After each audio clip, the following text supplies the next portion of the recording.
आज़ाद group द्वारा संचालित आज़ाद UP PCS academy के ऑफिशियल यूट्यूब चैनल पर आप सभी का स्वागत है।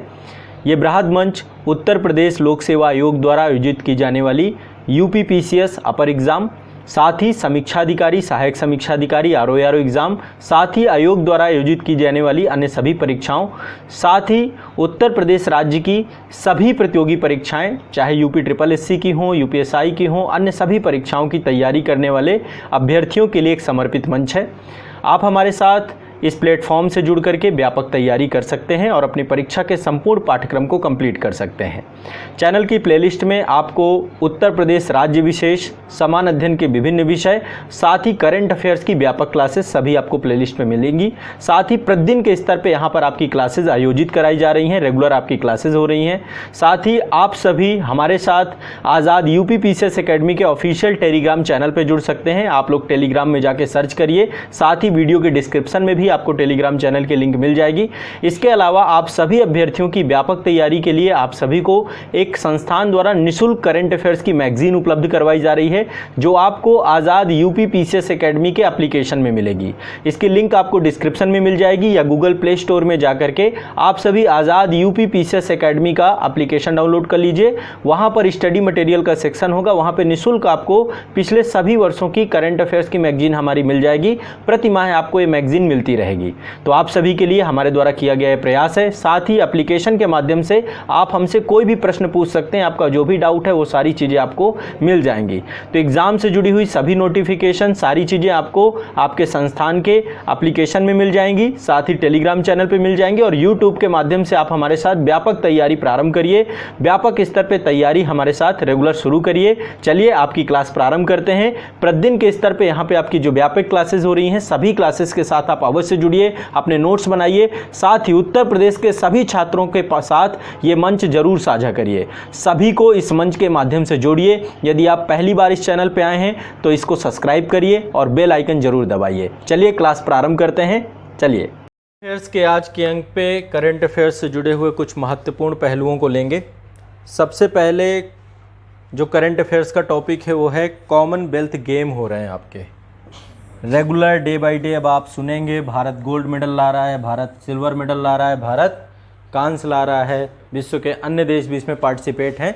तो एक बार जो अभी इवेंट चल रहा है, इवेंट का रिजल्ट फाइनल तो बाद में आएगा, क्योंकि अभी इवेंट एक लॉन्ग ड्यूरेशन में चलेगा। अगस्त में अभी ये कब से कब तक है, ये आपका पूरा इवेंट कब से स्टार्ट हुआ था?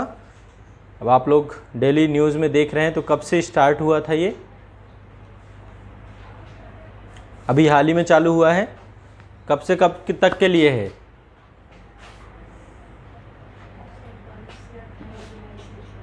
जुलाई 28 जुलाई से स्टार्ट हुआ है और कब तक समापन होगा इसका? 8 अगस्त तक। 28 जुलाई से लेके 8 अगस्त तक जो है, इसमें लगभग 72 देश हिस्सा ले रहे हैं और लगभग इसमें 19 खेलों में 283 मेडल रखे गए, मेडल इवेंट रखे गए हैं। ठीक है। और पहली बार जो है इसमें महिलाओं के लिए क्रिकेट प्रतियोगिता भी रखी गई है। T20 क्रिकेट मैच भी आयोजित किया जाएगा, वो भी एक मेडल के तौर पे रखा गया है। तो कॉमनवेल्थ गेम के बारे में एक बार हम चर्चा करेंगे। भारत में भी 2010 में कॉमनवेल्थ गेम का आयोजन किया गया था, 19वां कॉमनवेल्थ गेम। अभी जो हो रहा है 22वें नंबर का हो रहा है। तो कुछ इसमें फैक्ट आप लोग लिख लीजिए। मैं थोड़ा सा इसका बिल्कुल स्टार्टिंग से आपको बताऊंगा कॉमनवेल्थ गेम के बारे में। देखिए, कॉमनवेल्थ गेम एक तरीके से जो ब्रिटिश एम्पायर था, ब्रिटिश एम्पायर में बहुत सारे देश थे औपनिवेशिक टाइम पीरियड पे, साम्राज्यवादी टाइम पीरियड पे, कि जो अंग्रेजी शासन का हिस्सा रहे। तो 1930 से पहले, सबसे पहले ये स्टार्ट हुए खेल आपके 1930 में सबसे पहले ये हैमिल्टन शहर में प्रारंभ किए गए थे। ठीक है, कनाडा में आयोजित किए गए थे सबसे पहले ये। लेकिन इसके पहले एक पर्सन थे जिसका नाम था एस्ली कूपर। एस्ली कूपर पहले व्यक्ति थे जिन्होंने कहा था कि चूंकि अंग्रेजों का शासन विश्व के कई देशों में रहा है, ऐसे में आपस में सद्भावना बनी रहे, जब ये देश औपनिवेशिक तौर पे आज़ाद हो जाएं और सद्भावना ब्रिटेन के साथ इनकी बनी रहे, तो इसको लेकर के खेल को सबसे महत्वपूर्ण इन्होंने आधार बनाया। ठीक है। और सद्भावना को प्रोत्साहन देने के उद्देश्य से इन्होंने अच्छे संबंध बनाए रखने के उद्देश्य से एक अखिल ब्रितानी खेल बनाने की योजना बनाई। ठीक है, अखिल ब्रितानी यानी अंग्रेजों का जहां शासन रहा है, तो उसको लेकर ही कॉन्सेप्ट आपका निकल के आता है कॉमनवेल्थ गेम को लेकर के। ठीक है, और 1928 में एक एथलीट थे जिनका नाम था बॉबी रॉबिन्सन, उनको जो है राष्ट्रमंडल खेल या कॉमनवेल्थ खेलों के आयोजन का उनको भार दिया जाता है। और 1930 में पहली बार पूरे विश्व में कॉमनवेल्थ गेमों का आयोजन करवाया जाता है। कब करवाया जाता है? 1930 में, माफ कीजिएगा, पहला कॉमनवेल्थ गेम आपका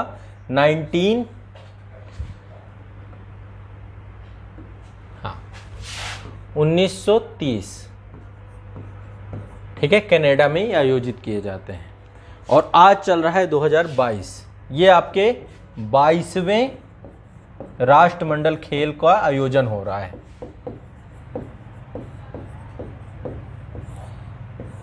ठीक है, इसके बाद आपको पता है कि 2 विश्व युद्ध हुए हैं। प्रथम विश्व युद्ध तो पहले ही हो चुका था। द्वितीय विश्व युद्ध के दौरान कॉमनवेल्थ गेम नहीं होते हैं। कॉमनवेल्थ गेम के बारे में यदि बात करें तो कॉमनवेल्थ गेम पूरे विश्व में ओलंपिक गेम और एशियन गेम के बाद जो है तीसरे सबसे बड़े खेल के तौर पे माने जाते हैं। तो जो 22वां कॉमनवेल्थ गेम है ये बर्मिंघम में हो रहे हैं। ठीक है, बर्मिंघम में राष्ट्रमंडल खेलों का उद्घाटन समारोह में भारतीय दल जो गया था उसमें पीवी सिंधु को जो है भारतीय दल का ध्वजवाहक बनाया गया। ये भी पॉइंट लिख लो। पहले नीरज चोपड़ा जी को बनना था, लेकिन नीरज चोपड़ा जी का क्या था, अभी आपको पता है कि उन्होंने सिल्वर मेडल जीता है, तो वो जो है उनको जो है इस बार वो राष्ट्रमंडल खेलों पे इसलिए नहीं रहे क्योंकि थोड़ा सा उनको बॉडी में स्ट्रेचिंग और इस कारण से वो इस बार नहीं जुड़ पाए। जो अभी इस बार वर्ल्ड चैंपियनशिप थी उसमें वो जो है सिल्वर मेडल लेकर के आए हैं, तो बॉडी फिट नहीं होने के कारण से नीरज चोपड़ा इस बार बाहर हो गए। नहीं, एक मेडल ये भी पक्का था, हो सकता है गोल्ड ही रहे 100%, और अभी ओलंपिक में भी उन्होंने गोल्ड मेडल जीता था। तो इस बार जो ध्वजवाहक बनाया गया पीवी सिंधु को बनाया गया। पीवी सिंधु इससे पहले राष्ट्रमंडल खेल आयोजित हुए थे, 21वें राष्ट्रमंडल खेल हुए थे, हर 4 साल में होते हैं ये। तो इसके पहले कब होंगे? 2018 में। तो 2018 में जो राष्ट्रमंडल खेल हुए थे ये ऑस्ट्रेलिया में आयोजित किए गए थे। ठीक है, इसमें भी ध्वजवाहक जो थी पीवी सिंधु ही थी। ठीक है, तो पीवी सिंधु के बारे में आप जानते हैं। ठीक है, इन्होंने भी ओलंपिक में 2 बार मेडल लेकर के आई हैं, अपने आप में भारत की सर्वश्रेष्ठ खिलाड़ी में से एक है। तो एक तो ये आपका इम्पॉर्टेंट बिंदु है, ये आपसे पूछा जाएगा। अभी देखो मैं लेटेस्ट आपको डेटा बताऊं, अभी जो गेम हुआ है आपका, इसमें भारत की रैंकिंग 6 चल रही है। अब डे बाय डे रैंकिंग मैं तो कहता हूँ सबसे ऊपर रहे हम, लेकिन देखा जाए तो मेडल वाइज अभी ऑस्ट्रेलिया 30 गोल्ड मेडल ले जा चुका है। ये 2 अगस्त है आज, तो 2 अगस्त का अपडेट है, अभी लास्ट तक देखेंगे अगर क्या रहता है। ये हमारे पदक वीर हैं, लगभग भारत के पास 3 गोल्ड मेडल आ चुके हैं और 3 जो है भारत के पास सिल्वर मेडल हैं और 3 हमारे पास कांस्य मेडल हैं। अभी शाम तक में और अपडेट आ जाएगी। और ओवरऑल रैंकिंग की बात करें तो मेडल वाइज देखिए, यदि आप देखेंगे तो यहाँ पे ओवरऑल 6वें नंबर पे हैं, क्योंकि मेडल इंपॉर्टेंट होते हैं, गोल्ड मेडल से रैंकिंग इंप्रूवमेंट होती है। बाकी ओवरऑल रैंकिंग देखें मेडल वाइज तो थोड़ा सा कम है भारत की, क्योंकि आप देखोगे स्कॉटलैंड के पास टोटल 22 मेडल हैं। ठीक है, हमसे ज़्यादा ये आपका, तो ये सारी चीज़ों आपको ध्यान में रखना है। अब यहाँ पे भारत के पास है, भारत के पास जो है टोटल आपके 9 पदक हैं। इनमें से अभी तक वेट लिफ्टिंग वालों ने कमाल कर रखा है। तो संकेत महादेव, इनको सिल्वर मेडल मिला है 55 किलोग्राम वेट लिफ्टिंग में। इन सब के नाम देखिएगा, गोल्ड मेडल वाले तो कम से कम याद रखिएगा, आएगा। गुरु राजा, ये ब्रॉन्ज मेडल मिला है वेट लिफ्टिंग में। इसके बाद इनका नाम आप सभी जानते होंगे, मीराबाई चानू। ठीक है, ये भी ओलंपिक में भी मेडल लेकर के आई थी, gold medal weight lifting 49 kilogram पे। इसके बाद ये हैं बिंदिया Rani Devi, silver medal weight lifting. इसके बाद आपका जेरेमी लाल रिनुंगा, ये गोल्ड मेडल पाए हैं, ये भी आपका 67 किलोग्राम वेट लिफ्टिंग। इसके बाद ये हैं आपके सेवली जी, Anchita Sevli, gold medal weight lifting. तो ये 3 गोल्ड मेडलिस्ट हैं, इनको थोड़ा सा ध्यान रखना है। मीराबाई चानू, जेरेमी लाल रिनुंगा और अंचिता सेवली, ये तीनों नॉर्थ ईस्ट से हैं आपके। इसके बाद सिल्वर मेडल ये जूडो में एक आया है आपका, Sushila Devi, Vijay Kumar Yadav bronze medal judo और Harjinder Kaur bronze medal weightlifting. ठीक है, तो ओवरऑल इसमें से गोल्ड वाले तो याद रखिएगा, बाकी आप देखते रहिएगा, डे बाय डे की अपडेट आपकी ये आएगी, इसको लेकर के आपको जानकारी लेनी है। ठीक है, ये इवेंट जो है कॉमनवेल्थ गेम के बारे में, हाँ, जिसमें जो वेट होता है, वज़न को जो है लिफ्ट करना होता है, उठाना होता है। हाँ, एक बार मैं दिखा दूंगा इमेजेस वगैरह में तो आपको और स्पष्ट हो जाएगा। उसमें एक पर्टिकुलर वेट को आपको लिफ्ट करना होता है, उठाना होता है। ठीक है, तो कॉमनवेल्थ गेम यानी कि राष्ट्रमंडल खेल, ठीक है, हर 4 साल में आयोजित किए जाते हैं। और देखिए, शुरुआत में इनका नाम कॉमनवेल्थ गेम नहीं था। शुरुआत में जो है इनका नाम देखा जाए, जब ये स्टार्ट हुए थे तो शुरुआत में इनको ब्रितानी साम्राज्य के खेल थे, तो इनको कॉमनवेल्थ गेम जो नाम दिया गया 1974 में दिया गया, 1974 पे। शुरुआती नाम जो इनका था, शुरुआती नाम राष्ट्रमंडल खेल जो थे आपके, ये ब्रिटिश साम्राज्य के खेलों से नाम के तौर पे इनको जाना जाता था। ब्रिटिश साम्राज्य के खेल या ब्रिटिश एम्पायर गेम कहा जाता था इनको। 1930 से लेकर 1950 तक इनको ब्रिटिश एम्पायर गेम कहते थे। फिर 1954 और 1955 में इनका नाम बदला गया, लिखा गया British Empire and Commonwealth game. और इसके बाद 1970 से 74 में ब्रिटिश कॉमनवेल्थ गेम, और 74 से इनका नाम जो है कॉमनवेल्थ गेम के नाम पे रखा गया। तब से लेकर अभी तक इसको और शॉर्टकट में चोगम कहा जाता है ना। इसको लेकर राष्ट्रमंडल देशों का क्या होता है, आयोजन भी किया जाता है। आप देखते हैं इनकी आपस में शिखर सम्मेलन भी राष्ट्रमंडल देशों की होती है, तो शिखर सम्मेलन को चोगम कहते हैं शॉर्टकट में। तो उसमें भी भारत के जो है कोई ना कोई प्रतिनिधि पहुंचते रहते हैं। तो इस साल चूंकि है आपका राष्ट्रमंडल खेल, तो इसलिए इससे क्वेश्चन पूछा जा सकता है, जाना जा सकता है। तो इस बार ये इंग्लैंड के बर्मिंघम में हो रहे हैं। 28 जुलाई से लेकर 8 अगस्त तक होंगे ये। 72 देश इसमें हिस्सा ले रहे हैं। 19 खेल हैं और टोटल इसमें 283 इवेंट है, 283 मेडल हैं या 283 इवेंट मेडल इसमें देखे जाएंगे। लगभग 4500 से ज़्यादा एथलीट इसमें हिस्सा लेंगे। ठीक है, तो ये आपको ध्यान में रखना है। और इसमें महिला क्रिकेट 2020 गेम भी इस बार रखा गया है। ठीक, तो ये विभिन्न कई सारे देखो स्टेडियम्स बनाए जाते हैं जब कभी भी होता है। भारत में भी जब हुआ था यहाँ पे दिल्ली में, तो एक स्टेडियम में नहीं होते, इतने सारे इवेंट होते हैं कि डे बाय डे में कई सारे इवेंट को लेकर के कई सारे स्टेडियम इनबिल्ड होते हैं। तो 8 से 9 स्टेडियम में ये आपके होंगे। भारत की बात करें तो भारत से टोटल इस बार गए हैं 215 खिलाड़ी। 215 खिलाड़ी भारत की तरफ से गए हैं। और नीरज चोपड़ा इस बार नहीं रहे, नहीं तो नीरज चोपड़ा होते तो 1 मेडल मतलब आपका गोल्ड ये तय हो जाता। बाकी कई सारे बड़े नाम हैं इसमें, साक्षी मलिक, बजरंग पूनिया, है ना, कई सारे नाम इसमें, पीवी सिंधु, ये नाम आपके सब जुड़े हैं। तो इस बार काफ़ी अच्छे मेडल आएंगे भारत के। ठीक है, तो जब फाइनल मेडल आएंगे तब देखा जाएगा। रवि कुमार दहिया हैं, मीरा बाई चानू का मेडल आ ही गया है। ठीक है, और भी बहुत सारे लोग हैं इसमें। ठीक है, तो ये एक इम्पॉर्टेंट आपकी जानकारी है, आपको रखना है। इसमें डे बाय डे जो भी डेवलपमेंट हो आप लोग एक बार देखते रहना जरूरी है। इससे परिचित हो गए, ये चिन्ह से, किस चीज़ का चिन्ह है ये? अरे संयुक्त राष्ट्र संघ का है, यूनाइटेड नेशन ऑर्गेनाइजेशन का, ये कुछ भी बोलते हैं, सुरक्षा परिषद का चिन्ह है ये। और आपको पता है सुरक्षा परिषद में 5 परमानेंट और 10 नॉन परमानेंट। यूनाइटेड नेशन पूरे वर्ल्ड में इतने सारे प्रोग्राम चलाता है, इसको इस तरीके से नहीं देखना है। भारत इसकी सदस्यता के लिए तत्पर है। हम चाहते हैं कब हमें इसकी स्थायी सदस्यता मिले, परमानेंट मेंबर बने। ठीक है, अंतर्राष्ट्रीय संस्थाओं का सम्मान, रिस्पेक्ट करना, ये हमारी विदेश नीति का हिस्सा है। तो ये आपके अंदर भी दिखना चाहिए। ठीक है, जो भी 5 हैं वो 5 हैं ना उसमें। ठीक है, ये दिमाग में बैठाना है कि इसको निगेटिव फॉर्म पे नहीं लेना। यूनाइटेड नेशन आज वर्ल्ड में कितने सारे प्रोग्राम चला रहा है ना, और आज ये सफल है। तृतीय विश्व युद्ध नहीं हुआ ना अभी तक, तब तक ये संस्था है। और भारत यहाँ पे प्रतिनिधि, हमारे प्रधानमंत्री, हमारे राष्ट्राध्यक्ष जाके संबोधित करते हैं। हम इस संस्था पे भरोसा रखते हैं, विश्वास रखते हैं। तो अंतर्राष्ट्रीय संस्थाओं का सम्मान करना है। राष्ट्रीय और अंतर्राष्ट्रीय संस्थाओं का सम्मान, ये हमारे संविधान में लिखा हुआ है। ठीक है ना, तो कभी भी एक सिविल सर्विसेज की तैयारी करने में ये भाव आपके अंदर कभी नहीं होना चाहिए। ठीक है ना, मजाक में भी नहीं, दिमाग में बैठाइए चीज़, क्योंकि मजाक के बाद कई बार ज़्यादा हो जाएगा।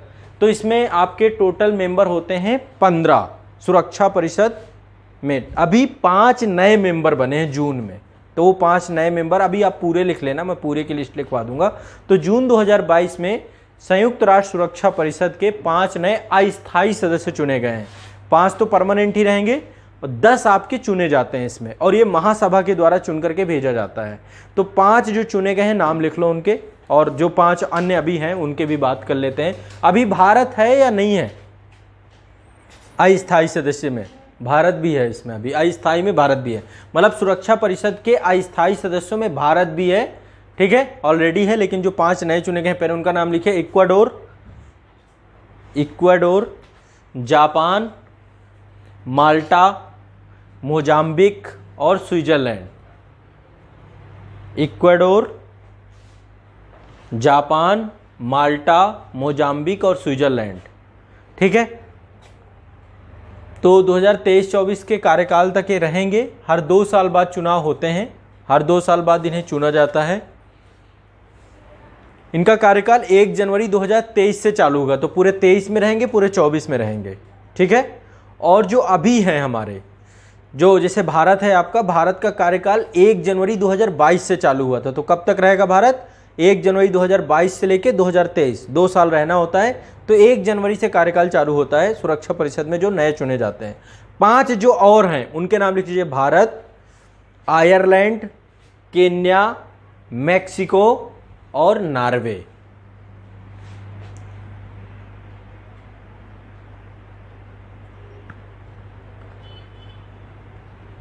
नॉर्वे, ठीक है। 5 स्थायी सबको पता है, 5 स्थायी कौन से हैं, ठीक है, सब जानते हैं। तो 5 हैं आपके, भारत, आयरलैंड, केन्या, मैक्सिको और नॉर्वे। 5 गैर अस्थायी है और 5 मैंने आपको बता दी 2023 में। ये जो है 31 दिसंबर 2023 से जो है इनका कार्यकाल ख़त्म होगा और आदर्श इनके पास सदस्यता रहेगी, ठीक है। नेक्स्ट आगे बढ़ते हैं। नेक्स्ट ये आपका एक संस्था है, मैं चाहता हूँ इस संस्था के बारे में थोड़ा डिटेल से मैं आपको लिखवा भी दूँ और इससे जुड़ी हुई कुछ जानकारी है। संस्था का फुल फॉर्म कोई बताएगा? ILO का फुल फॉर्म क्या है? अंतर्राष्ट्रीय श्रम संगठन, ठीक है। तो ये संस्था कब बनी थी कोई बताएगा? अंतर्राष्ट्रीय श्रम संगठन क्या है, क्यों इसको बनाया गया, क्या कारण रहा? 1919 में, आपको पता है 1 मई को श्रम दिवस के तौर पे मनाया जाता है। तो 1919 में वर्साई की संधि के माध्यम से एक संस्था बनाई गई थी जिसका नाम था राष्ट्र संघ, लीग ऑफ नेशन। तो लीग ऑफ नेशन की संबद्ध एजेंसी के तौर पे ILO की स्थापना हुई थी, ठीक है।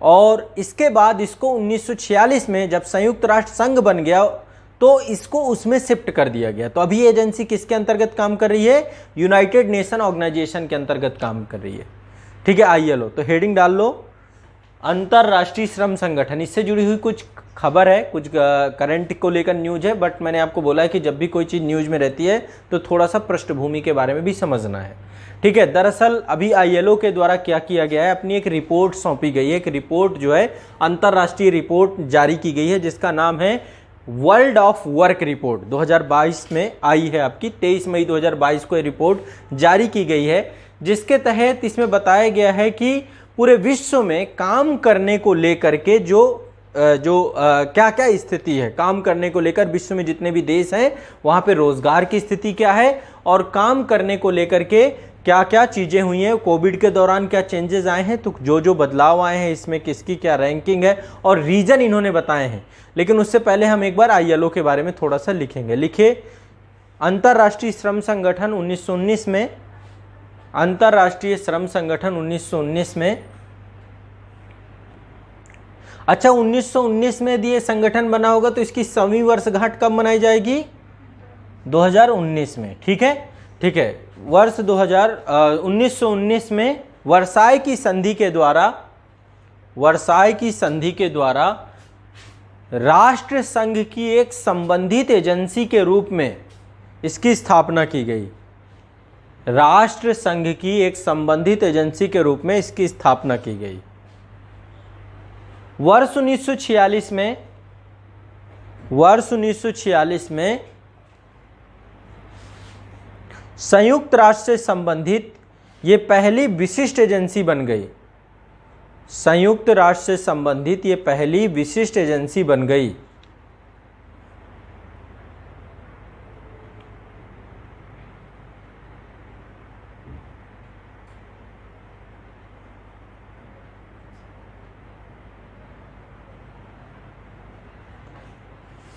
मुख्यालय इसका कहाँ है? लिख लो, जेनेवा में है, जेनेवा स्विट्जरलैंड। क्यों बनाया गया आईएलओ, कोई बताएगा? अंतर्राष्ट्रीय श्रम संगठन क्यों बनाया गया? Very good. किसके लिए? उद्देश्य सिंपल सा है, सोशल जस्टिस की स्थापना के लिए, सामाजिक न्याय की स्थापना के लिए, ताकि वैश्विक शांति बनी रहे। राष्ट्र संघ क्यों बनाया गया था? ताकि वैश्विक शांति रहे। तो उसके अंतर्गत एक संस्था बनाई गई ताकि जो श्रमिक वर्ग है ना, या श्रम से जुड़ी हुई जो संस्थाएं हैं, जो श्रम से जुड़े हुए लोग हैं, उनके बीच में एक सामाजिक न्याय को विकसित करने का प्रयास करना, ताकि वैश्विक शांति और स्थायी शांति बनी रहे। तो अंतर्राष्ट्रीय स्तर पे मानवाधिकारों को बढ़ावा देता है, श्रमिक अधिकारों को बढ़ावा देता है, और इसको कई सारे काम ये करता रहता है। सामाजिक वर्गों के बीच में शांति स्थापित करता है, श्रमिकों एवं सभ्य कार्य के लिए न्याय का पक्षधर है, अन्य विकासशील राष्ट्रों के मध्य जो है तकनीकी सहायता उन्हें प्रदान करता है, यदि कभी मंदी आ जाती है तो श्रमिक अधिकारों को सुनिश्चित करता है, विऔपनिवेशीकरण की प्रक्रिया पे काम करता है कि पूरे विश्व में विऔपनिवेशीकरण रहे। इसके बाद दक्षिण अफ्रीका में जैसे रंग भेद की विजय रही, इन सभी विजयों पे इसका एक महत्वपूर्ण योगदान रहा। तो अंतर्राष्ट्रीय श्रम सम्मेलन होते रहते हैं, इसकी एक संस्था बनाई गई है, शासी कार्यालय मैंने आपको बताया, इसका एक खुद का सचिवालय है, और ये अंतर्राष्ट्रीय स्तर पर विभिन्न कार्य करता है। इसके काम लिख लीजिए, लिखे आईएलओ के कार्य, आईएलओ के कार्य लिखे। आईएलओ के कार्य, आईएलओ के मुख्य कार्यों में सामाजिक एवं श्रम संबंधी मुद्दों, सामाजिक तथा श्रम संबंधी मुद्दों को हल करना, सामाजिक तथा श्रम संबंधी को मुद्दों को हल करना, तथा ऐसी समन्वित नीतियां एवं कार्यक्रमों का निर्माण करना, तथा ऐसी समन्वित नीतियों एवं कार्यक्रमों का निर्माण करना,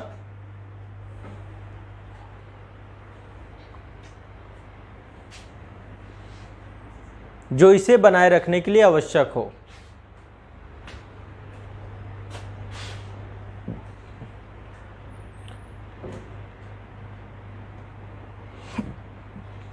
दूसरा, वैश्विक एवं स्थायी शांति हेतु, वैश्विक एवं स्थायी शांति हेतु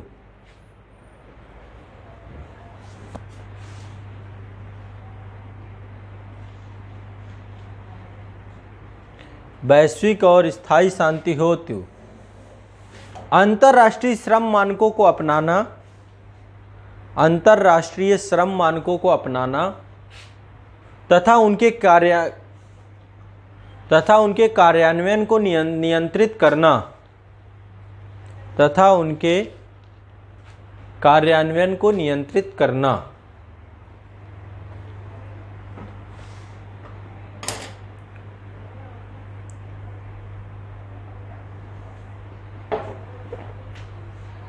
नेक्स्ट अगला पॉइंट, सामाजिक एवं श्रम समस्याओं को सुलझाने में, सामाजिक एवं श्रम समस्याओं को सुलझाने में सदस्य राष्ट्रों की सहायता करना। ठीक है, तो ये आपके इसके मुख्य कार्य है। अब थोड़ा सा हम जो करंट में अभी चर्चा में थी चीज़ें, उनके बारे में लिख लीजिए। ठीक है, लिखिए, हाल ही में अंतर्राष्ट्रीय श्रम संगठन द्वारा, आईएलओ द्वारा, हाल ही में आईएलओ द्वारा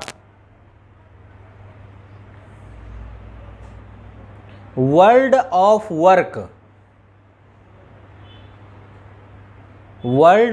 वर्क शीर्षक से अपनी मॉनिटर रिपोर्ट जारी की गई।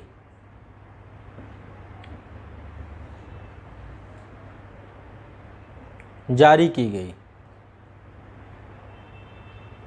जिसके अंतर्गत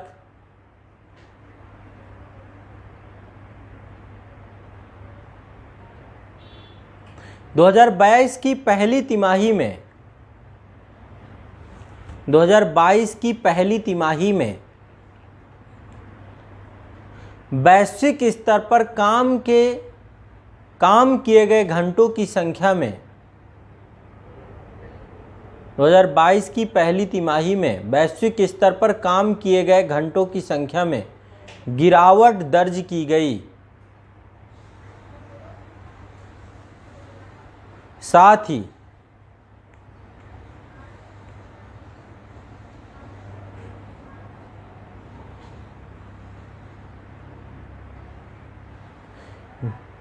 ही इस गिरावट में कोविड-19 से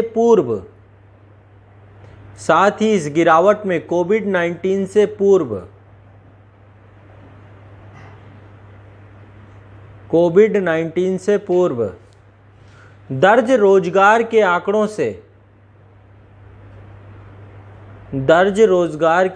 से 3 से 8% कम है।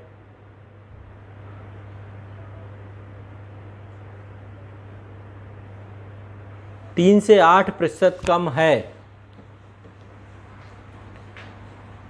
इस गिरावट के मुख्य उत्तरदायी कारण निम्नलिखित हैं। अब इन्होंने कारण बताए कई सारे कि क्या क्या कारण रहे जिससे रोजगार के दर में कमी आ गई। क्या क्या कारण हो सकते हैं? पहला, रूस यूक्रेन युद्ध, है ना, क्योंकि वैश्विक रिपोर्ट है तो एक कारण ये भी हो सकता है, रशिया यूक्रेन आपस में युद्धरत हो गए। दूसरा, ईंधन की कीमतों में वृद्धि हो गई, ये भी एक कारण बताया इन्होंने। कई सारे कारण बताए हैं, तो अब चाहो तो कारण लिख सकते हो, क्योंकि ये जानते हो काम कहाँ पे आएगी, ये रिपोर्ट आपको काम आएगी यदि आपको कोई भी आंसर राइटिंग करना है। जिस आंसर राइटिंग में अर्थव्यवस्था को लेकर के, इकोनॉमी को लेकर के, उसके किसी भी वैश्विक परिदृश्य को लेकर चर्चा करना चाहते हो आप, खासकर कोविड-19 महामारी के परिदृश्य में लिखना चाहते हैं कहीं पर भी, तो आप लिख सकते हैं, एक रिपोर्ट डाल सकते हैं कि ये एक रिपोर्ट आई है जिसके माध्यम से रोज़गार में भी कमी देखने को मिली है ना, काम के घंटों में भी गिरावट। तो इसको लेकर रीजन जो इन्होंने बताया, कोविड भी रीजन आगे होगा, कई सारे रीजन है, क्रम से रीजन लिख लो, कहीं भी आएगा मेंस वगैरह में, आपको ये रिपोर्ट काम आएगी आपके लिए। पहला लिखिए रूस यूक्रेन युद्ध, दूसरा लिखिए ईंधन की कीमतों में वृद्धि, तीसरा लिखिए कोविड-19 रोकथाम उपाय।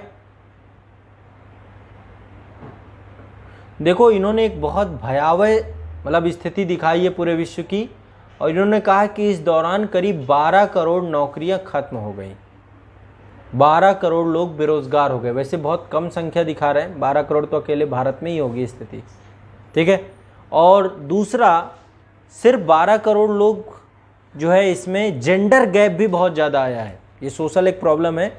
मतलब महामारी के दौरान देशों में रोजगार की भागीदारी में लिंग अंतराल असंतुलन को पहले से और बढ़ा दिया है, मतलब महिलाओं को रोजगार से ज़्यादा निकाला गया है इसमें, ठीक है। तो महिलाओं के लिए ये सबसे ज़्यादा महत्वपूर्ण जो है बन गया है, स्थिति सबसे भयावह महिलाओं के लिए बन गई है, ठीक है। तो ये भी लिख लो 2-3 पॉइंट। अब इसको कैसे आप प्रयोग करोगे, कभी ऐसे लिख रहे हो कोविड पे, तो आप डाल सकते हैं सारे जितने पॉइंट मैं लिखवाऊंगा, सारे पॉइंट किसी न किसी रूप में आप डाल सकते हो वहाँ पे कि इस रिपोर्ट के मुताबिक जो है, जैसे मान लो आप लैंगिक समानता पे लिख रहे हो या कोई भी आपको रोज़गार पे लिख रहे हो, किसी पे भी लिख रहे हो, तो इस रिपोर्ट का यूज जरूर कर लेना। आगे लिख लो सख्त कोविड-19 रोकथाम। सख्त कोविड-19 रोकथाम उपाय का मतलब क्या? लॉकडाउन लग गया, सब कुछ हो गया, ये कोविड-19 रोकथाम को लेकर ही तो था लॉकडाउन, है ना। नेक्स्ट अगला, इस दौरान करीब 11.2 करोड़ नौकरियां खत्म हो गई।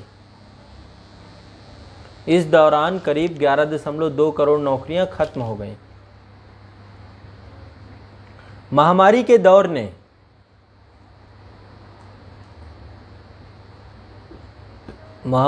दौर ने देशों में रोजगार भागीदारी में महामारी के दौर ने देशों में रोजगार भागीदारी में व्याप्त महामारी के दौर ने देशों में रोजगार भागीदारी में व्याप्त लिंग अंतराल असंतुलन को पहले की स्थिति से और बढ़ा दिया। महामारी के दौर ने देशों में रोजगार भागीदारी में व्याप्त लिंग अंतराल असंतुलन को पहले की स्थिति से और बढ़ा दिया। परिणाम स्वरूप अनौपचारिक रोजगार अधिक प्रभावित हुआ। परिणाम स्वरूप अनौपचारिक रोजगार अधिक प्रभावित हुआ, विशेष रूप से महिलाओं के लिए। विशेष रूप से महिलाओं के लिए।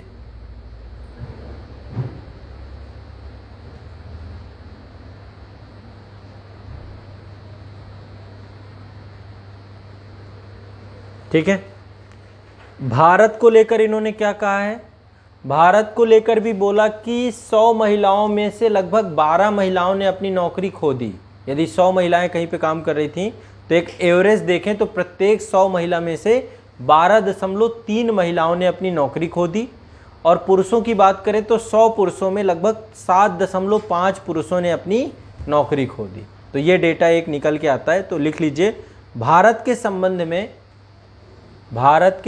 में इस दौरान देश में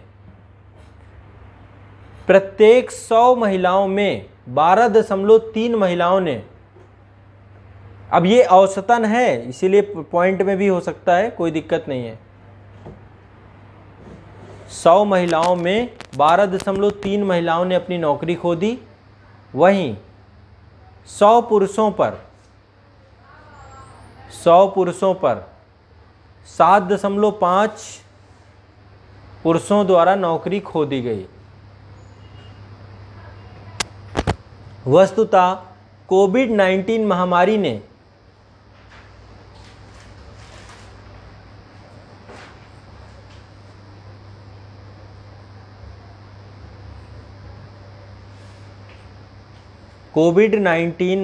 ने देश में रोजगार भागीदारी में व्याप्त लिंग असंतुलन को बढ़ा दिया। तो ये कोविड-19 का सामाजिक प्रभाव एक पड़ता है। शिक्षा का तो भी मैटर है, एक आपका ये लैंगिक अंतराल पे भी, रोजगार मर्रे में भी आप देखेंगे तो महिलाओं की स्थिति को कमजोर बनाने का काम किया। ठीक है। बाकी इसमें बहुत सारी रिपोर्ट में कई सारी बातें लिखी गई हैं कि क्या किया जाना चाहिए, गिरावट में सुधार को लेकर क्या किया जाना चाहिए। तो पहली बात है कि क्रय शक्ति क्षमता में सुधार किया जाना चाहिए, खासकर श्रमिकों की क्रय शक्ति क्षमता में सुधार, उनकी परचेजिंग पावर को बढ़ाने का काम करना चाहिए। त्वरित सामाजिक सुरक्षा, समाज में जिनकी नौकरियां चली गई हैं उनको सोशल प्रोटेक्शन प्रदान करना चाहिए। हमारे यहाँ पे हुआ है ना, भारत सरकार ने 1 नेशन 1 राशन कार्ड व्यवस्था के तहत सबको तुरंत ही भोजन पानी सब व्यवस्थाएं की हैं। बैंकों अकाउंट में भी पैसा गया है। सारी चीज़ें काफ़ी तीव्र गति से सरकार ने सामाजिक सुरक्षा की दिशा में काम किया है। इसके बाद मानवीय क्षमताओं को संवर्धित करने के लिए उद्यम, तभी आत्मनिर्भर भारत हम लेकर के आए, है ना। तो उद्यम सक्षम एक वातावरण बनाया जाना चाहिए। अंतर्राष्ट्रीय श्रम मानकों का सम्मान करना चाहिए। तो इस तरीके से काफ़ी सारे इन्होंने ये भी बताएं। अच्छी नौकरियों का सृजन किया जाना चाहिए, है ना।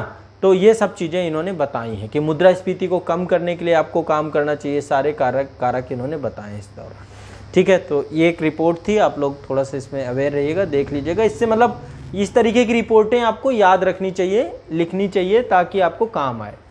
ये आपकी एक संस्था है, इसका नाम है इन्वायरमेंट, एक इंडेक्स है आपका भी निकलता है, पर्यावरण निष्पादन सूचकांक बोलते हैं, इन्वायरमेंट परफॉर्मेंस इंडेक्स 2022, ये अभी जारी हुआ है आपका। तो इसको जो है आपको येल विश्वविद्यालय के द्वारा जारी किया गया, हर 2 साल में जारी होता है ये आपका। पर्यावरण, हेडिंग डाल लीजिए, पर्यावरण निष्पादन सूचकांक 2022, पर्यावरण निष्पादन सूचकांक, इसको EPI बोलते हैं या इन्वायरमेंट प्रोटेक्शन इंडेक्स 2022 बोलते हैं। तो ये हर 2 साल में जारी किया जाता है। जारी कौन करता है? येल विश्वविद्यालय।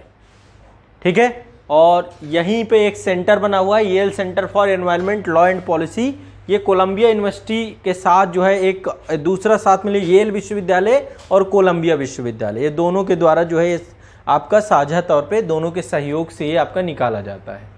ठीक है, इसमें 180 देश थे टोटल, 180 देश थे टोटल। 180 देशों में देखा जाए तो शीर्ष स्थान किसे मिलेगा आपको? सिंपल सी चीज है, इसमें सूचकांक में पर्यावरणीय संबंधी, पारिस्थितिकी तंत्र संबंधी देशों के द्वारा किस तरीके से कार्य किया जा रहा है उसके बारे में ये पूरा का पूरा सूचकांक होता है कि कैसे जो है पर्यावरणीय संबंधी स्वास्थ्य किसी भी देश के द्वारा विकास किया जा रहा है, उससे पर्यावरण को कितना नुकसान पहुंच रहा है, पारिस्थितिकी तंत्र को कितना नुकसान पहुंच रहा है, उन सब आधारों को ध्यान में रख करके इंडेक्स निकालते हैं। तो इसमें पहले नंबर पे कौन हो सकता है आपका? वही देश जो आपके दिमाग में आते हैं और डेनमार्क नंबर 1 है, इसमें पहली रैंक में डेनमार्क है।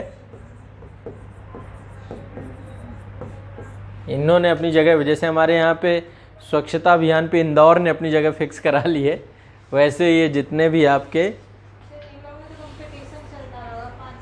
हाँ, इन पे आपस में रहता होगा कि इस बार जो है हम कहाँ पे कंपटीशन करें, ये बताओ। तो पहले नंबर पे डेनमार्क है, किसी भी सूचकांक में तो ऊपर नहीं आते हैं। हाँ,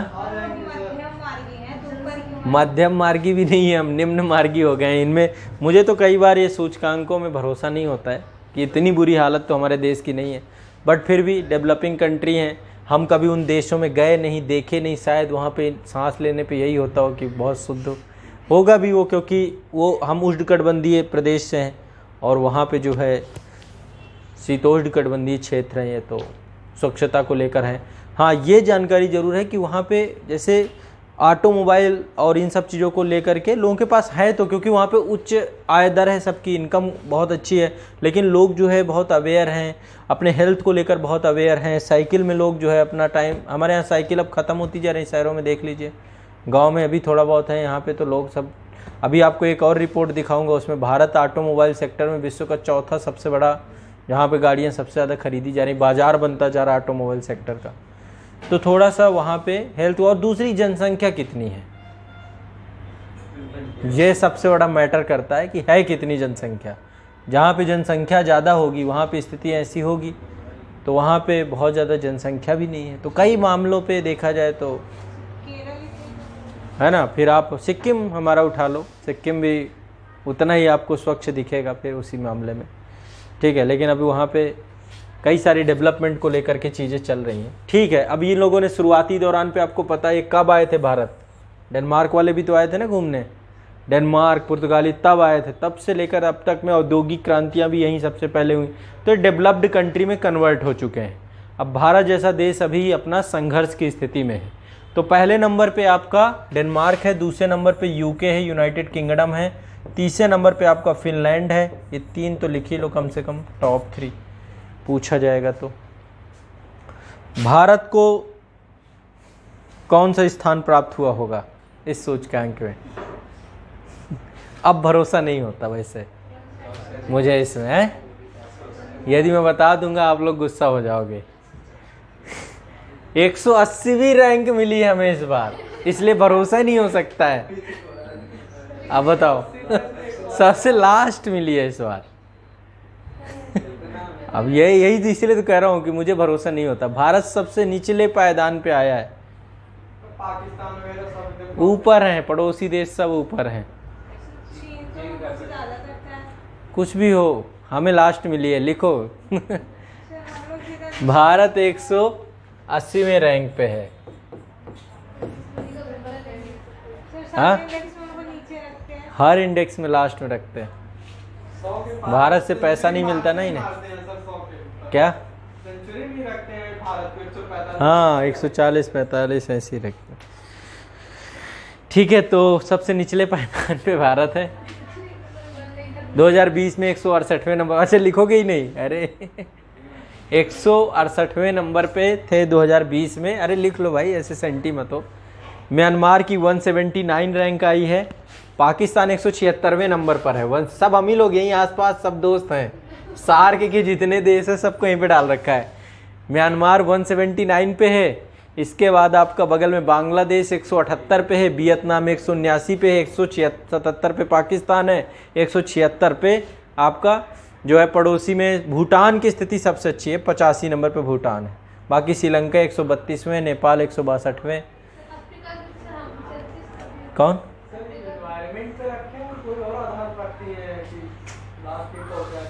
डेवलपमेंट? देखो विकास में तो लगे हुए हैं हम लोग, ऐसा तो है नहीं, विकासशील देश हैं। चलो एक ये बिल्ली आप लोग देख रहे होंगे, क्या बोलते हैं इसको, नाम बताओ इसका। ये बिल्ली जो है मछलियाँ खाती है, इसकी फोटो है कोई मछली खाते हुए। हाँ ये देख रहे हैं, ठीक है। इसको लेकर एक न्यूज है, विश्व की पहली फिशिंग कैट जनगणना करवाई गई है। लिख लो, हेडिंग डाल लो, फिशिंग कैट बोलते हैं इसको। तो ये यहीं पे हुई है भारत में, उड़ीसा में चिल्का झील में आयोजित हुई है विश्व की पहली फिशिंग कैट जनगणना। तो चिल्का डेवलपमेंट अथॉरिटी और द फिशिंग कैट प्रोजेक्ट के द्वारा ये जनगणना करवाई गई है। इसमें जो है चिल्का में टोटल 176 मछली पकड़ने वाली बिल्लियां हैं जो मछली पकड़ती हैं। और ये जनगणना में आप लिख लो, इसमें लिखो जनगणना के अनुसार करवाया किसने जनगणना, उनके नाम लिख लो। द फिशिंग कैट प्रोजेक्ट, इसको TFCP बोलते हैं, द फिशिंग कैट प्रोजेक्ट। और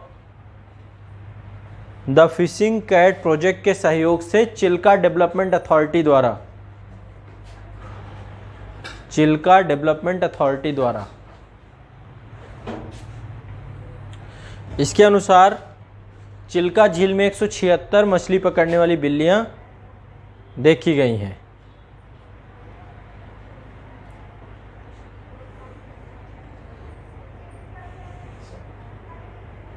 एक 176 मछली पकड़ने वाली। तो ये आपकी IUCN की लिस्ट है, उसमें ये असुरक्षित प्रजाति के तौर पे रखी गई हैं, यानी थ्रेटेड स्पीस लिस्ट में इसको रखा गया है, रेड डेटा लिस्ट में। तो IUCN के द्वारा ये एक असुरक्षित प्रजाति के तौर पे इसको वर्गीकृत किया गया है फिशिंग कैट को, ठीक है। तो ये चर्चा में बना रहता है, कई बार पूछता है, इस तरीके की चीज़ें आ जाती हैं, ठीक है। ये मछली ही खाती है कि मछली के अलावा इनके पास कोई ऑप्शन नहीं है? दूसरे ऑप्शन भी है, बट मछली भी खाती हैं ये भी लिख लो। भारत का भी ये एक रिपोर्ट आई है, इसमें मई 2022 में एक रिपोर्ट आई थी, ऑर्गेनाइजेशन इंटरनेशनल डेस्क कंसर्नल डी ऑटोमोबाइल्स की, OICA की एक रिपोर्ट आई थी। OICA का फुल फॉर्म है ऑर्गेनाइजेशन इंटरनेशनल डेस्क कंट्रस्टेड डी ऑटोमोबाइल, OICA। इसके द्वारा एक रिपोर्ट जारी की गई, उसमें यह बोला गया कि भारत ने जर्मनी को पीछे छोड़ते हुए विश्व में चौथा सबसे बड़ा वाहन बाजार बन गया। ऑटोमोबाइल सेक्टर में भारत चौथी मार्केट बन गया। तो पहले नंबर पे लिख लो, शीर्ष 3 कौन से हैं हमसे। नंबर 1 पे सबसे बड़ी मार्केट ऑटोमोबाइल की है चीन, दूसरे नंबर पे अमेरिका, तीसरे नंबर पे जापान और चौथी नंबर पे भारत। तो फोर्थ सबसे बड़ा ऑटोमोबाइल मार्केट भारत बन गया है। और ऐसा कहा जा रहा है कि वर्ष 2025 में हम जापान को भी पीछे छोड़ के तीसरे सबसे बड़े ऑटोमोबाइल मार्केट के तौर पे आएंगे। अभी देखो एक टेक्नोलॉजी चेंज भी होने वाला है बहुत तेज़ी से, और टेक्नोलॉजी रिप्लेसमेंट होने वाली ऑटोमोबाइल सेक्टर पे। वो क्या है, EV व्हीकल्स आने वाले हैं, है ना, इलेक्ट्रॉनिक व्हीकल्स आने वाले हैं। अभी थोड़ा सा बहुत महंगे हैं, और वो तो देखो वो तो नेक्स्ट लेवल होगा, लेकिन अभी EV प्रोजेक्ट पे काम चल रहा है बहुत तेज़ी से। भारत की बहुत सारी कंपनियों को प्रतिस्पर्धात्मक तौर पे अपने आप को तैयार कर रहे हैं, जिसमें टाटा, महिंद्रा, ये कंपनी आ गई हैं। अब यदि अंतर्राष्ट्रीय बाजार के लिए मार्केट खोल दिया जाएगा, तो अंतर्राष्ट्रीय के लिए खुला भी है, लेकिन अभी टेस्ला वगैरह कंपनियों को लेकर अनुमति नहीं दी गई है, क्योंकि भारत सरकार की प्रायोरिटी है कि यहाँ पे, ठीक है, प्रयास यही रहे कि पहले भारतीय कंपनियाँ ही इसमें जुड़े, ठीक है। चीन में बनाता है, बेचने में भारत। हाँ, वही सारी चीज़ें, बहुत सारे मानक है उसमें, पैरामीटर हैं टेस्ला वगैरह को लेकर के कि भाई भारत पे ही आप इसको डेवलप करो, बनाओ, ठीक है। एक ये रिपोर्ट थी, इसको बस ऐसे जान लो, आपको पता होगा एक ये कोचीन बंदरगाह है, कोचीन पोर्ट है आपका, ठीक है। कोचीन पोर्ट को लेकर भारत सरकार ने इसको ऋण दिया था और ऋण अदायगी को लेकर ये चर्चा थी, तो मैंने कहा थोड़ा सा आपसे डिस्कस कर लूँगा। तो आर्थिक मामलों की मंत्रिमंडलीय कमेटी है एक, ठीक है, उसके द्वारा अभी क्या किया गया है, कोविड-19 महामारी के कारण से अभी बहुत सारी ऐसी अथॉरिटीज़ हैं, भारत सरकार ने इसको काफ़ी ऋण दे रखा था। किसको? कोचीन बंदरगाह प्राधिकरण को। तो कोचीन बंदरगाह प्राधिकरण के द्वारा वो ऋण अदायगी 2020-21 में कर दी गई थी, लेकिन अभी हाल फिलहाल में जो है नहीं 2018-20, हाँ, इसके द्वारा 2018-19 की ऋण अदायगी की गई थी, 2019-20 की ऋण अदायगी की गई थी, फिर 2020-21 की ये नहीं कर पाए, 2021-22 की नहीं कर पाए और 2022-23 की भी नहीं कर पाएंगे। तो अभी इनको लेकर के मोहलत प्रदान की गई है 4 साल की, कि 4 साल बाद आप ये ऋण को दे सकते हैं। तो अभी ये भी काम किया गया है। अभी तो आपको पता है कि कोविड के कारण से काफ़ी बड़ी समस्याओं से गुजरे हैं क्षेत्र, ठीक है। तो भारत सरकार के द्वारा इस अथॉरिटी को, ये कोचीन पोर्ट का क्षेत्र है आपका, ठीक है। एक खबर और है आपकी, ये कौन सी है, एक रिपोर्ट आई हुई है, इस रिपोर्ट को भी लिख लो। रिपोर्ट का नाम है विश्व प्रतिस्पर्धा सूचकांक 2022। विश्व, इसको बोलते हैं IMD वर्ल्ड कॉम्पिटिटिवनेस इंडेक्स 2022, विश्व प्रतिस्पर्धा सूचकांक। तो 15 जून 2022 को ये रिपोर्ट जारी की गई थी। इसमें 63 देश थे। 63 में नंबर 1 कौन सा होगा? प्रतिस्पर्धा रिपोर्ट का मतलब समझ रहे हैं ना? प्रतिस्पर्धा रिपोर्ट मतलब विश्व में एक तरीके से बिजनेस को लेकर के, व्यापार को लेकर के कैसे आपस में एक साथ जुड़ी हुई हैं अर्थव्यवस्थाएं। तो कौन सी अर्थव्यवस्था कितनी ज़्यादा प्रतिस्पर्धात्मक रूप से अग्रणी रूप में है? नंबर 1 में कौन है? डेनमार्क। नंबर 2 में है स्विट्जरलैंड। नंबर 3 में है सिंगापुर। 2021 में डेनमार्क तीसरे नंबर पे था, स्विट्जरलैंड नंबर 1 पे था, ठीक है। तो स्विट्जरलैंड दूसरे पे आ गया है, डेनमार्क इसमें नंबर 1 हो गया है। तो डेनमार्क, स्विट्जरलैंड और सिंगापुर टॉप 3 कम देश हैं इसमें, ठीक है। अमेरिका कहाँ है? अमेरिका 10वें नंबर पे है, ठीक है। और भारत जो है पहले 43वें नंबर पे था, अब 37वें में आ गया है। इसलिए ये वाला इंडेक्स थोड़ा याद रखना, ठीक है। अच्छी खासी छलांग लगाई हमने, 6 पायदान की छलांग लगा के 37वें नंबर पे आए, यानी भारत में एक तरीके से व्यापारिक प्रतिस्पर्धा का एक माहौल देखने को मिल रहा है। तो ये आपका एक इंडेक्स, ये भी आपको याद रखना है। व्यापारिक प्रतिस्पर्धा विश्व में एक तरीके की कॉम्पिटिटिवनेस किस चीज़ में? व्यापार को क्षेत्र में लेकर के, ठीक है।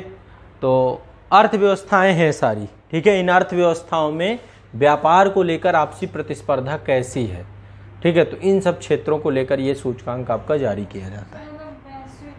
हाँ, वैश्विक व्यापार में इंटरनेशनल लेवल पे कैसे काम करना है। तो इसमें भारत को इस बार 37वीं रैंक प्राप्त हुई है, ठीक है। तो चलिए आज के लिए इतना ही रखेंगे। नेक्स्ट सेशन पे फिर करंट अफेयर्स के कुछ और इवेंट देखेंगे। बाकी कॉमनवेल्थ को आप लोग थोड़ा सा ऑब्जर्वेशन पे रखना, देखते रहना, क्योंकि आप लोग देखते तो हो नहीं, आँख मूंद करके रहते हो। कम से कम सुबह सुबह मैं आपको कितनी बार बोल चुका कि उठो तो संसद टीवी का प्रोग्राम खोल लो, उसमें सब बता देता है पूरे दिन का। सुबह सुबह उठने के बाद एक बार देख लो, कल के दिन से अपडेट हो जाओगे पूरे। क्या बुराई है इसमें? करना चाहिए ना आपको, पर नहीं मानोगे, क्या करोगे।